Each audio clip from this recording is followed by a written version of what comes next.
most important thing in hospitality industry is called the attitude. जीवन में जो सफलता का आधार है वो आपका एटीट्यूड है।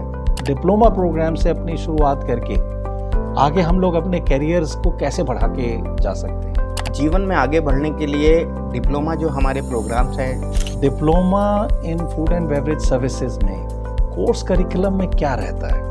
ये धारणा बिल्कुल ही गलत है कि कोर्स करने के बाद में आप वेटर बनेंगे। तो रिचेस्ट फैमिली है भारत की, दैट इज़ अंबानीज, उनके बेटे की शादी है, तो प्री वेडिंग सेरेमनीज में हमारे विद्यार्थियों को बुलाया गया है और एक बड़ा डेलीगेशन करीबन 80 विद्यार्थियों का वहाँ पर है और आने वाला समय सिर्फ और सिर्फ स्किल का ही है।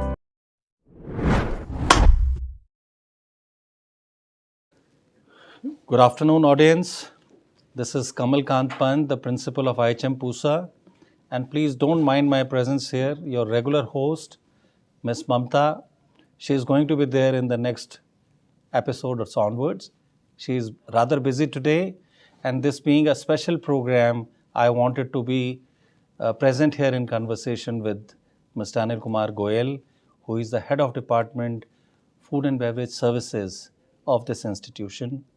But this is very incomplete introduction of this professional that I have as my guest today.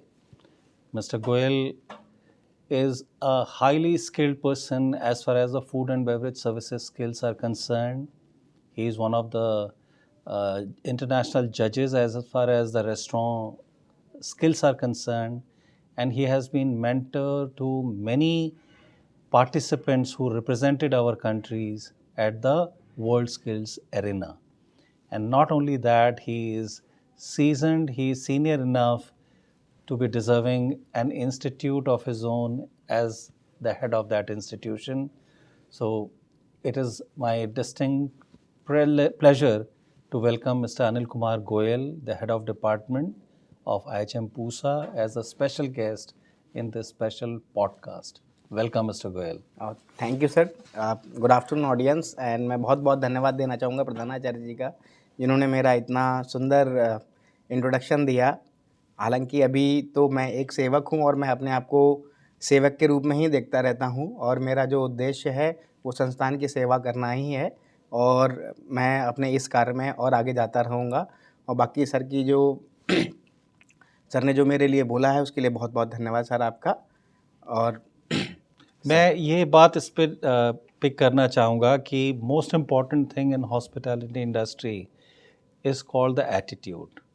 और ये एटीट्यूड जो आपकी सोच है अनिल साहब, इसके बारे में हमें बात करना चाहिए, ज़्यादा ज़रूरी है। हमेशा पॉजिटिव सोच, एक सकारात्मक सोच है। आप एक तरह आप सेवा भाव से आगे आना की बात करते हैं और मेरे ख्याल से इसका अगर आधा भी जज्बा आप अपने विद्यार्थियों में अगर पास कर पाते हैं तो मेरे ख्याल आपका सबसे बड़ा जो काम है वो तो पूरा हो गया। इसके बारे में कुछ प्रकाश डालिए, एटीट्यूड के बारे में हमारे इंडस्ट्री के लिए। धन्यवाद सर। मैं बिल्कुल बोलना चाहूँगा इसके ऊपर। मुझे यही लगता है कि जीवन में जो सफलता का आधार है वो आपका एटीट्यूड है। आपका एटीट्यूड ही आपको आपके जीवन में उच्चतम शिखर पे ले जाएगा, चाहे वो आपका व्यक्तिगत जीवन हो, चाहे वो आपका शैक्षणिक जीवन हो, चाहे वो आपका जहाँ पे भी आप कार्य कर रहे हो, आपका कार्यक्षेत्र हो। आपका एटीट्यूड अच्छा होना चाहिए, पॉजिटिव होना चाहिए और प्रगति की तरफ अग्रसर होना चाहिए। तो मुझे भी लगता है कि किसी भी व्यक्ति के जीवन में जो सबसे महत्वपूर्ण है वो उसका एटीट्यूड है। एटीट्यूड के बाद में ही बाकी सारी चीज़ें आती हैं, but first and the foremost the most important element in any of the human being is the attitude. क्या खूब कहा आपने अनिल साहब। और अब हम बढ़ते हैं उस तरफ जो कि आज हमारे को जिम्मा दिया गया है। हमारी ट्रेडिशनल एजुकेशन सिस्टम में हम लोग बिल्कुल white collar job, seat desk पे बैठने का और टाई पहन के और इंग्लिश बोल के उस तरह के काम करने के लिए हम लोग लालायित रहते थे। लेकिन अब एक रियलाइजेशन आई है, नई एजुकेशन जो शिक्षा नीति है उसके अंदर भी इसका बहुत ज़्यादा हमको उल्लेख मिलता है कि हमें उन्मुख होना पड़ेगा ज़्यादा स्किल्स की तरफ, हुनरों की तरफ। और हुनर करने के बाद ऐसा ज़रूरी नहीं है कि आपने अगर एक ब्लू कॉलर जॉब से काम शुरू किया तो ज़िंदगी भर आप वहीं रहेंगे, क्योंकि प्रगति के अवसर हर इंसान को मिलते रहेंगे। और नई शिक्षा नीति के अंदर जैसे कॉन्टिन्यूइंग एजुकेशन के ऊपर, टॉपिक ऑफ एजुकेशन के ऊपर जो एम्फेसिस है, तो इसमें जो हम आज टॉपिक लेना चाहते हैं, diploma programmes at IHM Pusa, उसके दोनों के परिप्रेक्ष्य में थोड़ा अपना मार्गदर्शन इसमें बताएं। हाँ, बिल्कुल सर। मैं बताना चाहूँगा कि वाइट कॉलर जॉब और a blue collar job is a passe now. One should better forget it now. Industrial age का ये सारे ये वो बिल्कुल रहते सर। थे जी। ये अब भूतकाल की बात हो चुकी है सर, और आने वाला समय सिर्फ़ और सिर्फ़ स्किल का ही है। आपको अगर स्किल है आपके अंदर, और जो हमारी जो नई शिक्षा नीति है 2000 भारत की जो नई शिक्षा नीति है, वो स्किल पे ही आधारित है। अगर आपके पास में हुनर है तो आप जीवन में अग्रसर हो पाएंगे। अगर आपके पास में हुनर नहीं है तो आपके लिए जीवन आपका कठिन हो जाएगा। तो मैं यही चाहूँगा कि आप जो भी आपका मन है, जैसा भी है, जो भी आपका इंटरेस्ट है, उसमें आप अपना स्किल ज़रूर देखें। और मैंने जो मेरा जो अनुभव है इस क्षेत्र में, even in white collar job and blue collar job, even in these jobs also the element of the skill have increased now। अब आप सिर्फ किताबें पढ़ के किसी भी संस्थान को नहीं चला सकते। आपके पास में व्यावहारिक ज्ञान और उससे संबंधित स्किल ज्ञान होना ही चाहिए, चाहे आप किसी भी पद पर बैठे हुए हों। नहीं, बिल्कुल, बहुत एक बड़ी बात बड़े सहज तरीके से आपने कही है सर। और हमारे शिक्षा में भी ट्रेनिंग में, एजुकेशन में दो तरह के स्किल्स को डिवाइड वैसे किया गया था। एक साइकोमोटर स्किल्स कहते थे, जिसको कि हाथ का हुनर कहा जाता है, और दूसरी जो स्किल्स बताई जाती थी उन्हें हम बोलते थे इंटेलेक्चुअल स्किल्स, कि एनालिसिस कर रहे हैं आप, या प्लानिंग कर रहे हैं, या बिजनेस प्लान्स बना रहे हैं, टैक्टिक्स बना रहे हैं। लेकिन मेरे ख्याल से अब हमें देखने की बहुत ज़्यादा ज़रूरत है कि हम अपने करियर की शुरुआत हम साइकोमोटर स्किल्स सीख के, जो हाथ के हमारे हुनर हैं, उनको सीख के आगे बढ़ें, अपने पैर जमाएं, अपना या तो स्वरोजगार करें या रोजगार में लग के, और थोड़ा सा आगे बढ़ के या तो हम रोजगार सृजित करें, या किसी ऑर्गेनाइजेशन लैडर में आगे बढ़ने के लिए और एजुकेशन लेते जाएं, और अपने उन्नति के मार्ग में मतलब हम लोग अग्रसर होते जाएं। तो इस सिलसिले में हम डिप्लोमा प्रोग्राम से अपनी शुरुआत करके आगे हम लोग अपने कैरियर्स को कैसे बढ़ा के जा सकते हैं? बिल्कुल सर, आपके विचारों से मैं सहमत हूँ सर। और जीवन में आगे बढ़ने के लिए डिप्लोमा जो हमारे प्रोग्राम्स हैं, diploma in food and beverage service, diploma in food production, diploma in bakery, diploma in housekeeping and even in the front office also, इनसे हमें आगे बढ़ने का हुनर तो मिलेगा ही मिलेगा। और जो हमारा जो न्यू एजुकेशन पॉलिसी है, अगर हमें लगता है कि जीवन में अब हमें और आगे बढ़ना है, तो हम वापस आके उसमें उस शिक्षा क्षेत्र में अपना ज्ञान वर्धन करके वापस उसी क्षेत्र में हम लग सकते हैं।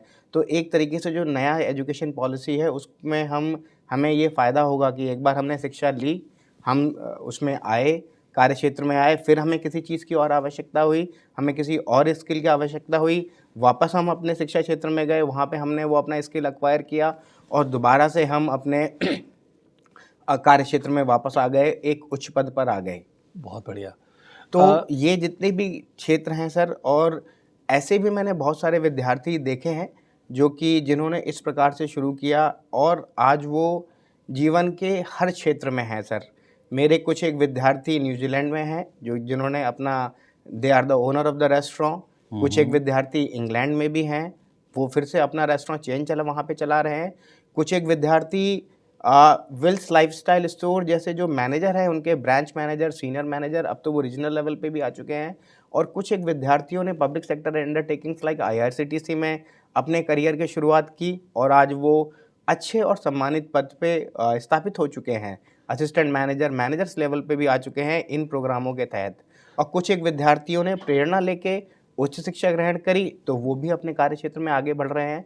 तो मुझे ऐसा लगता है कि उनका एटीट्यूड बहुत अच्छा था। वो हमें हमेशा कार्य के लिए प्रेरित रहते थे, कार्य करने के लिए, संस्थान के लिए, और यही एटीट्यूड उन्होंने आगे जाके भी इसी एटीट्यूड के साथ में काम किया और आज वो एक खुशहाल समग्र जीवन यापन कर रहे हैं। ये बहुत अच्छा बात आपने बताया है। मेरे ख्याल से अनगिनत लोग जो इस पॉडकास्ट के साथ जुड़ेंगे, बहुत आजकल का युवा जो है बहुत ज़्यादा रेस्टलेस है। उनका एम्बिशंस बहुत बड़े-बड़े हैं। बहुत कम समय में वो बहुत ऊंचाइयों को हासिल करना चाहते हैं। तो अगर कोई इंसान ऐसा हो जो कि बिल्कुल इंटेलिजेंट है, उसका पूरा फोकस है, तो उसके लिए क्या ट्रैजेक्टरी, मतलब अभी कोई डिप्लोमा ले और क्या करे, मतलब अगले 2-3 साल में किस तरह के करियर ब्रेक थ्रूज ले। आपने क्रूज़ लाइंस के बारे में बात बताया, आपने अपने रेस्टोरेंट चलाने के लिए बात बताई। तो एक ट्रैजेक्टरी, मैं चाहता हूँ कि एक मिडिल क्लास फैमिली से कोई अगर स्टूडेंट आता है और उसके पास समय नहीं है, वो नहीं चाहता कि मैं 3 साल की डिग्री, 4 साल की डिग्री, 5 साल की डिग्री करूँ, मैं 1 साल में डिप्लोमा लेके जो मुझे अभी तुरंत अपना करियर शुरू करने के लिए ज़रूरत है, वो हासिल करके मैं कहीं करियर ब्रेक थ्रू लूँ। और अगला मेरा स्टेप क्या होना चाहिए? मैं सेल्फ एजुकेशन में जाऊँ, पार्ट टाइम एजुकेशन में जाऊँ, और क्या मेरा होना चाहिए अगर मेरा एम्बिशन है कि मैं 10 साल में एक रेस्टोरेंट का ओनर बनूँ, या मेरे पास 2 रेस्टोरेंट हों या 5 रेस्टोरेंट हों, तो क्या किस तरह से हमें अपने कार्ड्स खेलने पड़ेंगे? बिल्कुल सर, बहुत-बहुत धन्यवाद सर, सवाल बहुत अच्छा है और ये बिल्कुल संभव है सर। आज के युग में जहाँ पे खुली अर्थव्यवस्था है, खुली शिक्षा नीति है सर, ये बिल्कुल संभव है और आज के डेट में सर हम लोग पैदा होना हमारे हाथ में नहीं है। हम समाज के किसी भी स्तर में हमने जन्म लिया हो, चाहे वो निम्न है, मध्यम है या उच्च है, अगर आपके पास में हुनर है तभी आप आगे बढ़ पाएँगे। और ये किसी ज़माने में आज से 100 साल पहले ज़रूरत थी बट आज के ज़माने में बिल्कुल भी नहीं है और हर विद्यार्थी को और हर व्यक्ति को अपने दिमाग से निकाल देना चाहिए कि उसने कहाँ जन्म लिया है। उसे सिर्फ़ और सिर्फ़ इस बात पे फ़ोकस करना चाहिए कि उसमें हुनर क्या है। अगर आप में हुनर नहीं है तो आप समाज के किसी भी स्तर में उठने-बैठने के काबिल नहीं बन पाओगे। आपको सिर्फ़ और सिर्फ़ अपने हुनर पे फ़ोकस करना है। आप हुनर लीजिए और आप आसमान की ऊँचाइयाँ छू जाएँगे। जहाँ तक आपने बात की है कि उसे किस प्रकार का पाथ लेना चाहिए, तो उसमें मैं कहना चाहूँगा कि उनको किसी न किसी तो एक शिक्षा लेनी ही पड़ेगी, तकनीकी जी। शिक्षा लेनी ही पड़ेगी, चाहे वो हमारे संस्थान में हो या हमारे जैसे और भी भारतवर्ष में संस्थान हैं, वो कहीं पे भी अपना एडमिशन ले सकते हैं और शिक्षा ग्रहण कर सकते हैं। ठीक है। उसके बाद में उन्हें कुछ समय के लिए इंडस्ट्री में भी जाना पड़ेगा और अपने आप को असेस करना पड़ेगा कि उन्हें और किस-किस चीज़ की आवश्यकता है। अगर उन्हें उसी क्षेत्र में आगे बढ़ना है, किसी और के लिए काम करना है, तो उन्हें अलग स्किल की आवश्यकता पड़ेगी। अगर उन्हें लगता है कि उन्हें आगे रेस्टोरेंट खोलने हैं अपने, तो उन्हें अलग स्किल की आवश्यकता पड़ेगी। और समय अंतराल में उन्हें ये चीज़ भी एक्वायर करनी पड़ेगी और 10 साल तो बहुत अधिक समय है सर। मुझे लगता है कि वो 5 साल में या 6 साल में अपना ये सपना पूरा कर सकते हैं। बहुत, बहुत बढ़िया। इसमें 2-3 चीज़ें बहुत अच्छे से निकल के आई हैं। दर्शकों, आप देखिए, ये फ़ायदा होता है एक इंसान जिसने कि एक प्रोफ़ेशन को जिया है और उसमें अपना बहुत बड़ा कंट्रीब्यूशन किया है, जो क्लैरिटी उनके थॉट प्रोसेस की है वो इसमें निकल के आ रही है।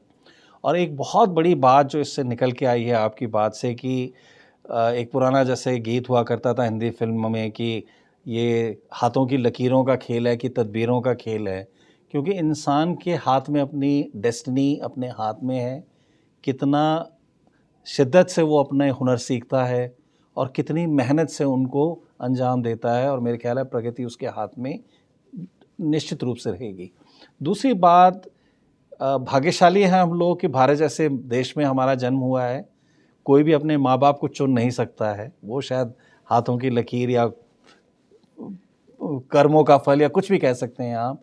लेकिन एक भारत देश में जन्मे हुए नागरिक के नाते हर इंसान को प्रगति करने का अवसर प्राप्त होगा, ये बिल्कुल निश्चित है। और डिपेंड नहीं करता कि आपके पिता या आपके परपिता, पितामह वगैरह वो कितने धनाढ्य वर्ग से निकल के आते थे। किसी भी वर्ग से अगर आएँ, हर एक इंसान को वो बेड़ियाँ तोड़ के बिल्कुल प्रगति के मार्ग पे निकलने के लिए अवसर हैं। और आपने एक दूसरी बात बताई कि इस इंस्टीट्यूट में या दूसरे किसी भी इंस्टीट्यूट में हम ये एजुकेशन ले सकते हैं food and beverage service skills वगैरह की। मैं आपसे थोड़ा जानना चाहूँगा कि diploma in food and beverage services में कोर्स करिकुलम में क्या रहता है? एक आम धारणा यह है कि फूड सर्विस में भी क्या पढ़ाई करने की ज़रूरत है, बैरा बनने के लिए या किसी ढाबे में सर्वर का काम करने के लिए क्या पढ़ाई की ज़रूरत होएगी? तो थोड़ा सा अगर प्रकाश डालें कि कितना बड़ा जहान है food and beverage service skills में भी, तो थोड़ा वो आपसे जानना चाहेंगे। हाँ, बिल्कुल सर। ये धारणा बिल्कुल ही गलत है कि कोर्स करने के बाद में आप वेटर बनेंगे, बिल्कुल भी नहीं। यह कोर्स करने के बाद में आप किसी भी फूड एंड बेवरेज सेक्टर में एक उच्च पद पर जा सकते हैं बहुत आसानी से। हम्म। आप state banquets like president house में भी जा सकते हैं, वहाँ पे भी आपकी नौकरी लग सकती है। किसी भी Buckingham palace like state banquets में भी जा सकते हैं, जो कि जहाँ पे इंग्लैंड के राजा महाराजा अपना भोज देते हैं या करते हैं। और यूरोप में ऐसे बहुत सारे राज परिवार हैं जहाँ पे स्टेट बैंक्वेट की सेवाएं या सर्विसेज ली जाती हैं, वो भी इस करिकुलम का पार्ट होता है। वो जी। भी ट्रेनिंग के माध्यम से दिया जाता है। और समग्र रूप से आपको पाँचों के पाँचों दिन आपको फूड के बारे में बताया जाएगा, और जो बेवरेजेस हैं, alcoholic beverages, non alcoholic beverages और जितने भी प्रकार के पेय पदार्थ हैं इस संसार में, उनके बारे में आपको जानकारी दी जाती है कि वो बनते कैसे हैं और उनका सेवन कैसे किया जाता है, उनका सेवा कैसे की जाती है। तो आपको फूड फूड के बारे में भी समझ जानकारी और बेवरेजेस के बारे में भी समझ जानकारी से आपको अवगत कराया जाता है इस कोर्स के माध्यम से। और इसके साथ ही हम आपको थोड़ा-सा कंप्यूटर के बारे में भी जानकारी प्रदान करते हैं, फूड हाइजीन के बारे में भी जानकारी प्रदान करते हैं, सैनिटेशन के बारे में भी जानकारी प्रदान करते हैं, और थोड़ा फूड कॉस्टिंग और कंट्रोल कैसे किया जाए अपने बिज़नेस को या अपने किसी भी कार्यक्षेत्र को, उसके बारे में भी जानकारी प्रदान की जाती है। तो एक प्रकार से ये छोटा पैकेज है, समग्र रूप से आपको समस्त गुण देगा।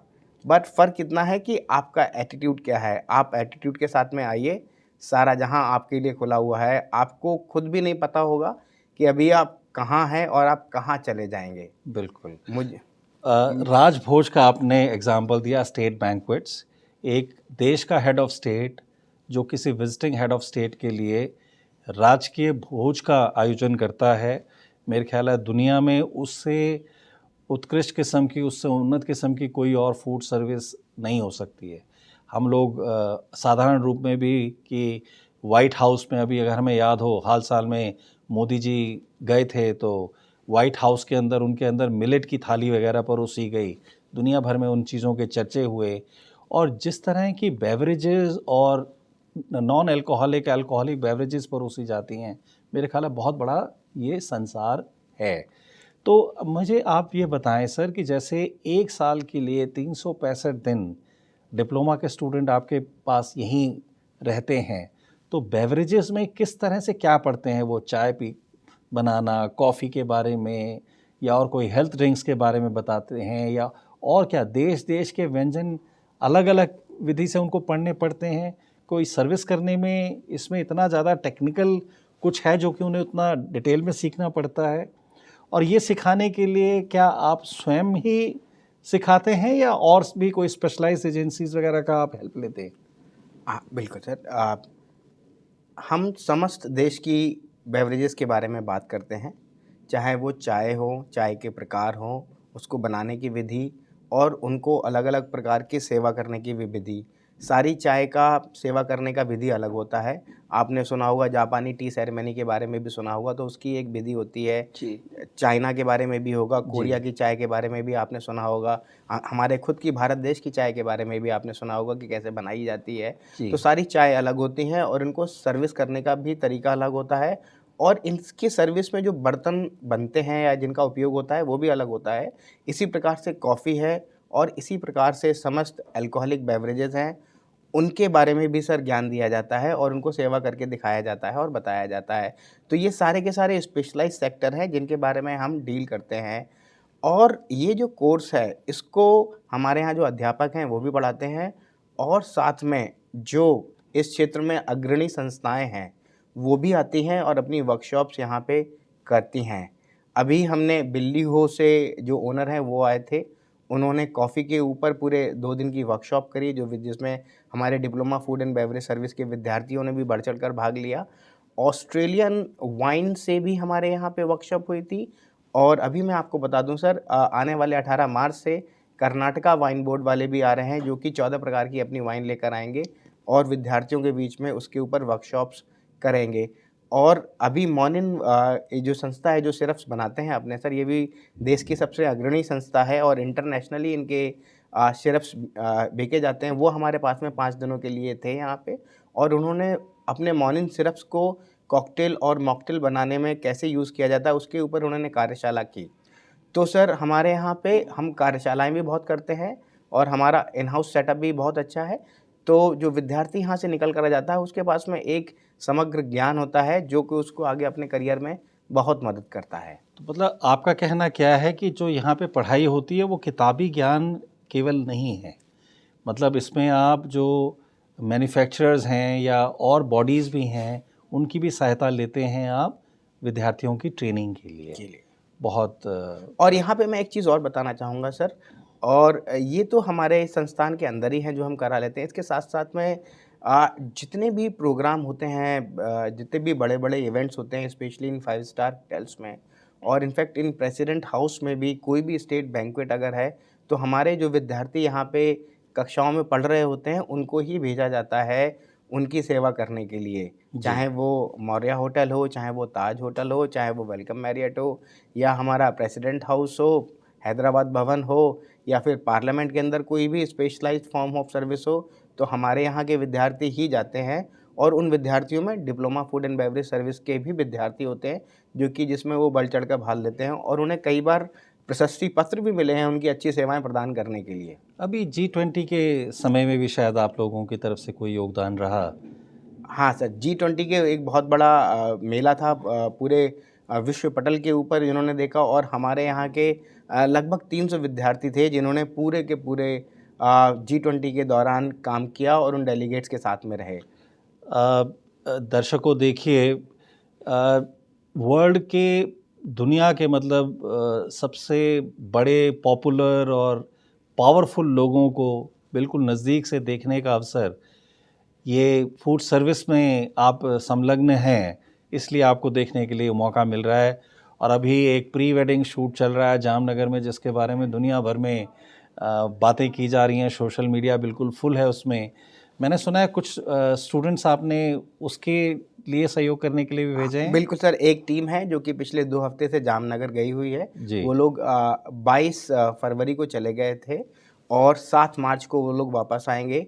तो जो रिचेस्ट फैमिली है भारत की, दैट इज़ अंबानीज़, उनके बेटे की शादी है। तो प्री वेडिंग सेरेमनीज़ में हमारे विद्यार्थियों को बुलाया गया है और एक बड़ा डेलीगेशन करीबन 80 विद्यार्थियों का वहाँ पर है और 2 हफ्ते से वो लोग वहाँ पे पूरे के पूरे उनकी जितनी भी फंक्शन्स हैं उनको करने में मदद कर रहे हैं। तो कहने का मतलब ये है कि आप काम करते करते इतना सिखाते हैं, तो मेरे ख्याल है काफ़ी इंजॉयबल भी होता होगा। ये मतलब बोरिंग लेक्चर्स के जैसे प्रोफेसर्स के वैसा तो बिल्कुल भी नहीं दिख रहा है। नहीं सर, मेरा ये मानना है कि ये बिल्कुल भी उसके जैसा नहीं है और मेरा तो व्यक्तिगत मानना है कि जो शिक्षा होती है वो क्लासरूम के अंदर कम होती है और कक्षा के बाहर ज़्यादा होती है और हमारा संस्थान भी इसी विचार को मानता है और हम लोग इस प्रकार के इवेंट करते रहते हैं और जिसमें हम लोग भाग लेते रहते हैं और हमारे विद्यार्थी इसमें बढ़-चढ़ कर भाग लेते हैं। मैं एक बहुत इंटरेस्टिंग सवाल आपसे पूछना चाहता हूँ। मेरे को मालूम है कि आप वर्ल्ड स्किल्स लेवल पे कई बार आपने सहभागिता करी है। दुनिया के कोने-कोने के बड़े-बड़े जो ट्रेनर्स हैं, जजेस वगैरह हैं, वो आपके व्हाट्सएप ग्रुप में और आपके सर्कल में रहते हैं। एक मेरे मन में एक सवाल बहुत देर से कुदाले मार रहा है कि अगर दुनिया भर में हम स्किल्ड लोगों के कंपैरिजन में हमारे देश का जो टैलेंट है उसको आप कहाँ आंकते हैं? दुनिया में मतलब जो सर्वोत्तम है उसमें हम लोग शुमार होते हैं या हमें भी वहाँ पहुँचने के लिए कुछ मेहनत करनी है? क्योंकि ग्लोबल लेवल पे बहुत सारी अपॉर्चुनिटीज़ आएंगी जैसा लगता है। जैसे हमारे देश में प्रधानमंत्री जी भी कहते हैं कि हमें डेमोग्राफिक के कारण से डेमोग्राफिक डिविडेंड्स मिलेंगे और जिस तरह से अभी स्किल्ड मैन पावर को भेजें अनस्किल्ड के बजाय एक एक पहल चल रही है सरकारी तौर पे, तो उसमें हमारे युवाओं के लिए क्या क्या अवसर आपको नज़र आते हैं? हाँ सर, बहुत अच्छा प्रश्न है सर। और जब मैं करीबन 2012 से वर्ल्ड स्किल प्रतियोगिताओं में और विभिन्न अंतर्राष्ट्रीय प्रतियोगिताओं में सम्मिलित हूँ, जो मुझे संस्थान की तरफ से और भारत सरकार की तरफ से मौका दिया गया, जिसके लिए मैं सदैव आभारी रहूँगा। अपने संस्थान का भी और भारत देश का भी, दोनों मेरे लिए बहुत प्रिय हैं और पिता तुल्य हैं, जिन्होंने मुझे नर्चर किया है। मेरे पिता ने मुझे जन्म दिया और उसके बाद में मुझे इन 2 संस्थाओं ने और आगे बढ़ाया, तो जिनके लिए मैं बहुत-बहुत धन्यवाद देता हूँ सर। हाँ, जब मैं गया पहली बार और इसके बाद में भी जाता रहा, तो मुझे एहसास हुआ कि जो हमारा विद्यार्थी है, वो शायद विश्व में सबसे अच्छा है as far as the hospitality industry is concern. चाहे वो रेस्टोरेंट स्किल हो, चाहे वो कुकिंग स्किल हो, चाहे वो फ्लोरिस्ट्री हो, रिसेप्शन हो या फिर हाउसकीपिंग हो। हमारे विद्यार्थियों का जो मुझे जो कटिंग एज एडवांटेज लगा, वो ये था इनका एटीट्यूड। अच्छा। Indian students they have the best attitude in the world. ये हमारा कोई कल्चर की वजह से तो नहीं, अतिथि देवो भव जैसी हमारे अंदर इनग्रेन करी गई है, या सेवा भाव हमारे अंदर रहता है, उसकी वजह से ये एटीट्यूड आप देखते हैं हमारे युवाओं में? अब मैं बिल्कुल मानता हूँ सर, जो अतिथि देवो भव जो हमारे वेदों में उल्लिखित है, उसका भाव हमारे देश के हर व्यक्ति में होता है सर। और वो अगर हम अपने आप को एनालाइज़ करें, तो हमें पता चलेगा कि हमारे एक हर हाव-भाव में अतिथि देवो भव का भाव होता है और वो भाव हमें अपने कार्यक्षेत्र में आगे बढ़ाता है। मैंने ये भी देखा है कि सर, जो बेस्ट हॉस्पिटैलिटी जो है in the world, that is Asian hospitality को जी, बेस्ट मानते हैं। जी, हाँ। अगर हम कंपैरिज़न करें एशियन और यूरोपियन का विद द अमेरिकन हॉस्पिटैलिटी, तो उसमें एशियंस आते हैं, बट एशियंस में भी बहुत सारे देश हैं। अगर इनके भी हॉस्पिटैलिटी स्टैंडर्ड्स देखे जाएँ, चाहे वो थाईलैंड हो या चाइना हो या हांगकांग हो या जापान हो, कोरिया हो या खुद भारत देश हो या भारत के पड़ोसी देश हों, अगर इनमें भी इनका अगर हॉस्पिटैलिटी का स्टैंडर्ड देखा जाए और जो भाव देखा जाए, इसमें भी सर जो बेस्ट है वो है इंडियन हॉस्पिटैलिटी। और इसका श्रेय सिर्फ़ और सिर्फ़ मैं अतिथि देवो भव को ही देना चाहूँगा सर। बहुत बढ़िया। सर, इसी से एक जुड़ा हुआ एक सवाल मन में फिर आता है कि वर्ल्ड स्किल लेवल में अगर एटीट्यूड हम लोग का सबसे बेहतरीन है, तो मतलब मेडल टैली में हम लोग बहुत आगे नहीं आते हैं। हालांकि वर्ल्ड स्किल्स में भी हमारे काफ़ी मेडल्स आते हैं, लेकिन कहाँ हम लोग की कमी रह जाती है? क्या कोई हमारे पास पूर्वाधार वगैरह की कोई कमी है, या किस एरिया, मतलब ऐसा सपना हम लोग देखें कि विश्व पटल में हम सर्वोत्तम हो, सबसे ऊपर हों, या पहले दूसरे तीसरे पायदान पे अगर हों, वहाँ पहुँचने के लिए क्या आपकी कार्य योजना या आपका सपना, जो ड्रीम जो है, वो किस तरह का होगा? सर, मैं इतना कहना चाहूँगा कि जो स्किल के क्षेत्र में भारत में जो बढ़ावा मिल रहा है, वो दिन दूर नहीं है कि हम वर्ल्ड स्किल जैसी प्रतियोगिताओं में सर्वोच्चम स्थान पर हों। और आने वाले समय में सर, आने वाले 5 सालों में सर, हम लोग सप्लायर होंगे स्किल्ड मैन पावर के to the world. To the world. चाहे वो आईटी का क्षेत्र हो, चाहे हमारे सेवा भाव का क्षेत्र हो, चाहे फूड एंड बेवरेज का क्षेत्र हो, या कुकिंग का क्षेत्र हो, या बेकरी का क्षेत्र हो, या हाउसकीपिंग का क्षेत्र हो। स्पेशली सर, मैं कहना चाहूँगा कि हाउसकीपिंग का जो डिमांड है सर, वो कोविड-19 ख़त्म होने के बाद में सन 2022 के बाद में एकदम बढ़ गया है सर। और इनकी डिमांड बहुत ज़्यादा है सर, और ये सेक्टर बहुत तेज़ी से आगे ग्रो कर रहा है और आने वाले समय में सर इस सेक्टर की बहुत डिमांड होगी। नहीं, बिल्कुल, आपने ये बहुत अच्छा एक ये विषय आपने उठाया है। और कोविड के बाद में जिस तरह से अवस्थाएं बनी हैं, इसमें नए-नए किस्म की चुनौतियां आ रही हैं, क्योंकि और हम प्रेस में भी आए दिन देखते रहते हैं कि एक बहुत ज़्यादा टैलेंट क्रंच है इंडस्ट्री में। और आपने ना केवल फूड एंड बेवरेज सर्विस के बारे में बात करी है, आपने इवन कुकिंग स्किल्स में, इवन हाउसकीपिंग स्किल्स में, और बिल्कुल क्यों ना हो कि कोई भी एक होटल अगर खुलता है, तो उसके अंदर मेरे ख्याल है सबसे बड़ा डिपार्टमेंट जो है एम्प्लॉयमेंट देने वाला हाउसकीपिंग रहता है। एक मतलब सबसे बड़ा डिपार्टमेंट आप कहें कि 10 कमरे के पीछे कम से कम आपको 2 तो हाउसकीपिंग के अटेंडेंट देने ही हैं, देने राइट? तो मेरे ख्याल से वहाँ पे भी अपॉर्चुनिटीज़ हमारी बहुत ज़्यादा निकल के आएंगी। और सबसे बड़ी बात जो आपने बताई है कि विश्व स्तर पे इंटरनेशनल लेवल में भी आप यूरोप कह लीजिए, जापान कह लीजिए, जहाँ पे कि उनकी पॉपुलेशन का ग्रोथ इतना ज़्यादा नहीं है।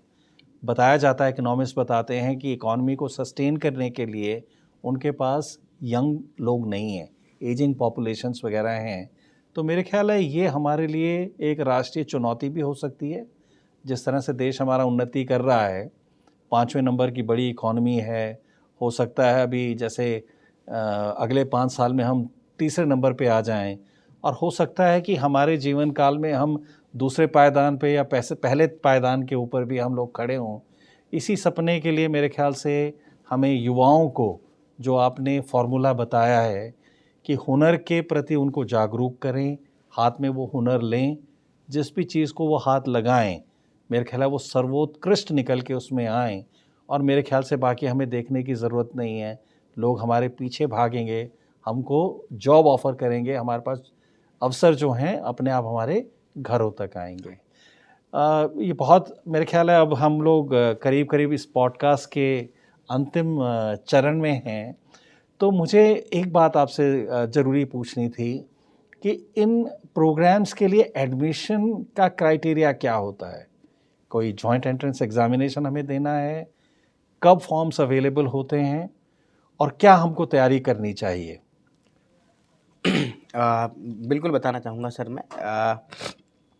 इन प्रोग्राम्स के लिए जितने भी 1 साल के डिप्लोमा के प्रोग्राम्स हैं, diploma in food and beverage service, diploma in bakery, diploma in food production, diploma in housekeeping, diploma in front office, इस प्रकार के जो कार्यक्रम हैं, इनके लिए कोई भी जॉइंट एंट्रेंस एग्ज़ाम नहीं है। ठीक है। और इनका जो एडमिशन है वो डायरेक्ट संस्थान के माध्यम से होता है। जी। फॉर्म्स जो है ना वो उपलब्ध कराए जाते हैं अप्रैल के महीने में और मई के महीने में। और ये जो एग्ज़ाम है ये और इनमें जो एडमिशन है सर, ये आपके मेरिट के आधार पर ही होता है। और इसमें और किसी संस्था का, किसी व्यक्ति का कोई भी योगदान नहीं होता है। विद्यार्थियों, अगर आपसे कोई संपर्क करता भी है कि मैं इसमें आपका एडमिशन करा दूँगा, यहाँ ये करा दूँगा, वो सब गलत है, भ्रमित करने वाली बातें हैं। कुछ भी इस प्रकार का नहीं है। आप आइए, संस्थान में आइए, हमारी वेबसाइट पे जाइए या हमारे स्वागत कक्ष में आइए, आपका स्वागत है। आपको यहाँ पे पूरी पारदर्शिता मिलेगी एडमिशन में और आपको कोई भी दिक्कत नहीं आएगी, बशर्ते आप किसी और से संपर्क ना करें, आप सीधे और सीधे संस्थान से संपर्क करें।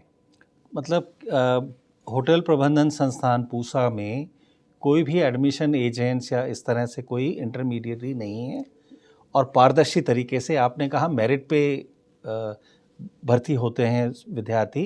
तो कौन से 10वीं के बाद 12वीं के मार्क्स पे मेरिट मानी जाएगी? किस तरह से मेरिट बनाते हैं आप? मेरिट बनाने के लिए सर डिप्लोमा प्रोग्राम्स में जो आपके 12वीं के मार्क्स हैं, वो जो आपके बेस्ट 5 सब्जेक्ट्स हैं, उनके मार्क्स लिए जाएँगे और उन्हीं के आधार पे आपकी मेरिट बनेगी और आपको सीट की उपलब्धता कराई जाएगी। ठीक है। और इससे एक और महत्वपूर्ण सवाल जो है कि ये डिप्लोमा प्रोग्राम पढ़ने के लिए इनका फ़ीस स्ट्रक्चर कैसा रहता है? कितना फ़ीस लगेगा? एक मुश्त उनकी भुगतान करना पड़ता है या इंस्टॉलमेंट में उनको देने की सुविधा रहती है? तो कितना बजट का इंतज़ाम किया जाए ये पढ़ाई करने के लिए? सर बजट ज़्यादा नहीं है इन कार्यों के लिए। और जो आपके पूरे के पूरी साल की जो फ़ीस है वो लगभग वैसे तो हर कोर्स की फ़ीस अलग है, फिर भी मैं आपको एक अंदाज़े के लिए बता देना चाहता हूँ कि इनकी फ़ीस लगभग 1 लाख रुपए से 1,20,000 के बीच में है। और ये व्यवस्था आपको 2 इंस्टॉलमेंट में देनी होती है। हर 6 महीने बाद आपको ये 2 फ़ीस देनी, एक एडमिशन के समय पे और एक उसके 6 महीने बाद में आपको देनी होती है। और उसमें अगर ये आप सक्षम नहीं हैं तो इसके लिए सर एजुकेशन लोन की भी व्यवस्था है, जिसके माध्यम से बहुत सारे विद्यार्थी यहाँ पे पढ़ रहे हैं। तो फ़ीस कोई बहुत बड़ा मुद्दा नहीं है, मुद्दा है बस आपको आगे आना है, एक कदम आगे बढ़ाना है। उसके लिए सर आपको दिखाई देगा कि कई सारे आपके हाथ थामने वाले हैं, पर पहला कदम आपको ही बढ़ाना पड़ेगा। नहीं, बहुत बढ़िया। और बहुत सारे अवसर हमारे पास अब उपलब्ध हैं। स्कॉलरशिप स्कीम जो हैं अलग अलग राज्यों में अपने नागरिकों के लिए दी जाती हैं। वो स्टेट वाइज हैं, वो अलग अलग कैटेगरी के लोगों के लिए भी अलग अलग स्कीम्स हैं। और मैं एक भी रिजर्वेशन का क्या रूल आपके कॉलेज में फॉलो होता है सर? आ, ये संस्थान पूरा भारत सरकार के द्वारा बनाया गया है और भारत सरकार के बनाए सारे समस्त नियमों का पालन इस संस्थान में होता है। और भारत सरकार की जो रिजर्वेशन नीति है उसका यहाँ पे पूर्णतः पालन किया जाता है। जो भी रिजर्वेशन है, जो भी भारत सरकार समय समय पर निर्धारित करती है, हर कैटेगरी के लिए उनका पूर्णतः पालन किया जाता है। बहुत बहुत बढ़िया। तो एडमिशन जो होगा बिल्कुल पारदर्शी तरीके से होगा, ओपन मेरिट के हिसाब से होगा। किसी और के पास जाके आपको जानकारी लेने की ज़रूरत नहीं है। संस्थान की वेबसाइट के मार्फत आपको पूरी जानकारी उपलब्ध होगी। और ये एडमिशन समय में आप संस्थान में आके स्वागत कक्ष में पूरी जानकारी हासिल कर सकते हैं। और फॉर्म अवेलेबल होने का समय लगभग आ गया है। हम आज 6 मार्च में बैठे हुए हैं। मेरे ख्याल है आज से 1 महीने के बाद या 1.5 महीने के बाद ये फॉर्म्स उपलब्ध हो जाएंगे। और सेशन मेरे ख्याल से आप जुलाई या अगस्त के समय में नया सेशन हमारा शुरू हो जाता है। शुरू होगा, जुलाई में शुरू कर देंगे सर। जुलाई में वो शुरू हो जाता है।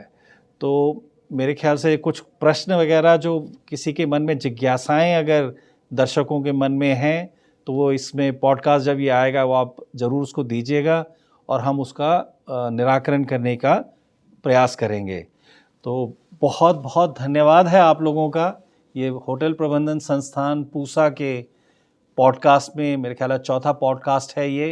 इसके बाद इस सीज़न में 1 या 2 और एपिसोड्स आपको मिलेंगे और मुझे पूरा विश्वास है कि आपको ये काफ़ी रोचक और जानकारी वर्धक भी आपको लग रहा होगा।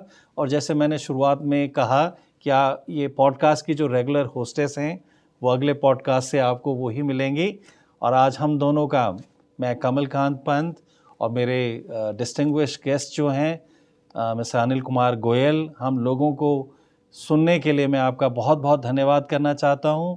और हम दोनों IHM पूसा में आप लोगों को विद्यार्थी के रूप में यहाँ पे स्वागत करने के लिए बिल्कुल हम उत्सुक हैं। All the best, have a great time, God bless you.